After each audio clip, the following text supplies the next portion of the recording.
لودھی خاندان افغانوں کا پہلا اور آخری خاندان جس نے تمام ہندوستان پر پوری شان کے ساتھ حکومت کی، جو کہ 1451 سے 1526 تک قائم رہی۔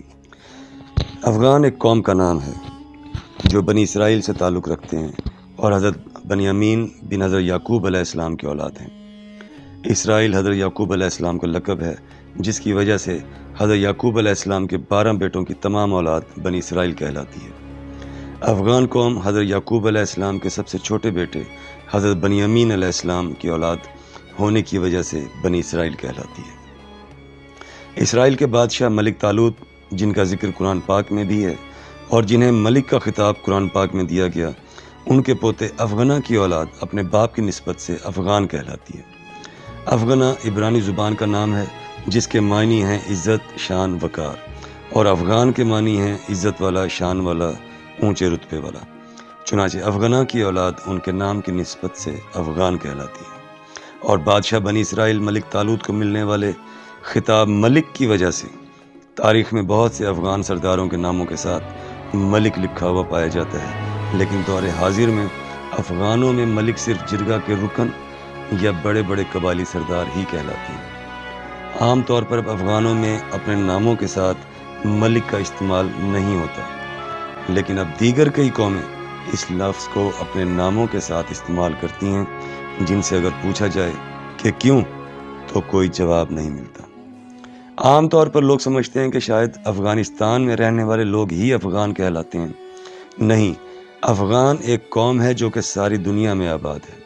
افغانستان کا نام پہلے خراسان تھا۔ احمد شاہ ابدالی نے ملک کا نام تبدیل کر کے افغانستان رکھ دیا، جس کی وجہ یہ تھی کہ وہاں افغان قوم کثیر تعداد میں آباد تھی، ورنہ تو افغان قوم ساری دنیا میں آباد ہے، خصوصاً پاکستان اور ہندوستان میں۔ افغان قوم پٹھان بھی کہلاتی ہے، جو کہ اس قوم کا خطاب ہے۔ دوسرا خطاب اس قوم کا خان ہے۔ قیس عبد الرشید افغان کی سرداری میں جب 72 افغان سردار مسلمانوں کی طرف سے فتح مکہ کی جنگ میں شامل ہوئے، تو فتح کے بعد سید المرسلین خاتم النبیین حضرت محمد صلی اللہ علیہ وآلہ وسلم نے ان کی بہادری سے خوش ہو کر بتان کا خطاب دیا۔ بتان بحری جہاز کے نچلے تختے کو کہتے ہیں جو پورے جہاز کو سنبھالتا ہے۔ لفظ بتان عام ہو کر پتان اور پھر پٹھان ہو گیا۔ سلطان محمود غزنوی کو جب ایک مارکے میں بار بار شکست ہوئی تو اس کے مشیروں نے مشورہ دیا کہ افغان قوم کو اس مارکے پر بھیجا جائے۔ چنانچہ 1000 افغانوں کا لشکر بھیجا گیا، جنہوں نے فتح حاصل کی۔ محمود غزنوی نے ساری افغان قوم کو خان کا خطاب دیا اور حکم دیا کہ اس قوم کا ہر پیدا ہونے والا بچہ خان کہلائے گا۔ افغان قوم پٹھان اور خان کے علاوہ اپنی زبان پشتو کی نسبت سے پشتون اور پختون بھی کہلاتی ہے۔ پشتو زبان میں شین کی جگہ خے بھی بولا جاتا ہے، چنانچہ پشتون اور پختون یا پشتو اور پختو ایک ہی بات ہے۔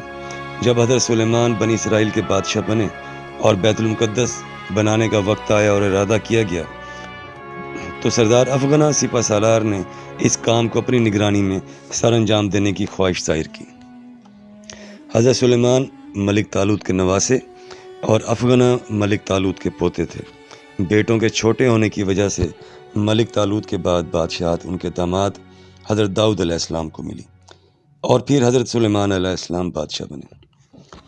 افغنا کی خواہش پر حضرت سلیمان نے ان کی نگرانی میں اس کام کو دیا اور ہزاروں جنات کو بھی ان کی سرداری میں دیا تاکہ وہ ان سے کام لے سکیں، لیکن زبان کا فرق درمیان میں حائل ہو گیا۔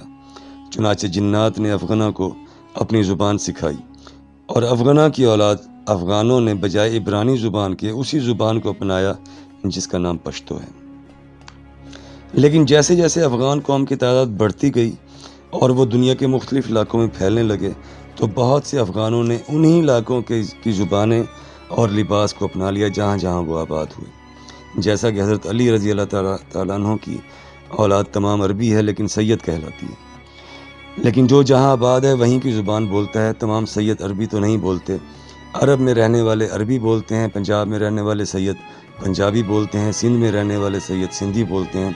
اسی طرح تمام دنیا میں سید جہاں جہاں بھی آباد ہیں وہاں ہی کی زبان بولتے ہیں، لیکن اس سے ان کے بحیثیت قوم عربی ہونے سے تو انکار نہیں کیا جا سکتا۔ افغانوں کی بھی یہی صورتحال ہے۔ افغانستان میں رہنے والے افغان پشتو اور فارسی بولتے ہیں۔ پاکستان میں رہنے والے افغان پشتو کے ساتھ ساتھ اپنے علاقوں کے حساب سے اردو، سرائکی، سندھی اور پنجابی بھی بولتے ہیں۔ قوم اور قومیت کا تعلق خون اور نسب سے ہوتا ہے، زبان سے نہیں۔ زبان تو اختیاری چیز ہے۔ جس طرح قوم عرب کے مختلف قبائل ہیں، اسی طرح افغان قوم کے بھی بہت سے قبیلے ہیں جن کے آگے مزید شاخیں ہیں۔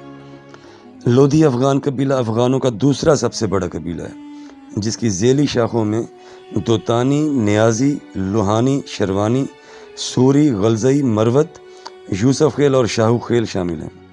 یہ تمام قبائل لودھی افغان قبیلے سے تعلق رکھتے ہیں۔ لودھی شاہی خاندان کا تعلق شاہو خیل لودھی افغان قبیلے سے ہے، جو کہ تمام لودھی افغان قبائل کا سردار قبیلہ تھا۔ ان کا تعلق فرا، ہرات، غور، غزنی اور قندھار سے ہے، جو کہ سلطنت غور کہلاتی تھی، جہاں ان کے آباء و اجداد اور جد امجد سلطان جلال الدین شنسب بادشاہ تھے، اور 87 ہجری میں یہ پہلے مسلمان بادشاہ تھے جنہوں نے حضرت علی رضی اللہ تعالیٰ عنہ کے حکم سے بادشاہت سنبھالی اور سلطان کہلائے۔ ان کے نام کی نسبت سے لودھی افغان قبائل جو کہ ان کی اولاد ہیں شنسبی افغان بھی کہلاتے ہیں۔ سلطان جلال الدین کے بعد ان کے بڑے بیٹے سلطان بہرام غور کے بادشاہ بنے، جبکہ چھوٹے بیٹے شہزادہ پرویز کی اولاد سلطنت غور کی نسبت سے غوری کہلاتی ہے۔ یہ بات عرف عام میں مشہور ہے کہ آپ کسی بھی نیازی، لودھی، دوتانی، لوہانی، سوری، مروت، غلزئی، یوسف خیل اور شاہو خیل کو غوری بھی کہہ سکتے ہیں، کیونکہ ان کا تعلق سلطنت غور سے اور بادشاہ غور کی اولاد ہے، جبکہ سلطان بہرام بادشاہ غور کے پوتے شہزادہ حسین کی بیوی متو بی بی کی نسبت سے تمام لودھی افغان قبائل متو زئی بھی کہلاتے ہیں۔ دوتانی، لوہانی، نیازی، شروانی، غلزئی، مروت، یوسف خیل، شاہو خیل اور کئی دیگر قبائل، یہ تمام افغان قبائل لودھی افغان قبیلے سے تعلق رکھتے ہیں، اور لودھی شاہی خاندان کا تعلق شاہو خیل لودھی افغان قبیلے سے ہے، جو تمام لودھی افغان قبائل کا سردار تھا، اور سردار بہرام خان لودھی افغان کی سرداری میں یہ تمام قبیلے منظم طور پر آباد تھے۔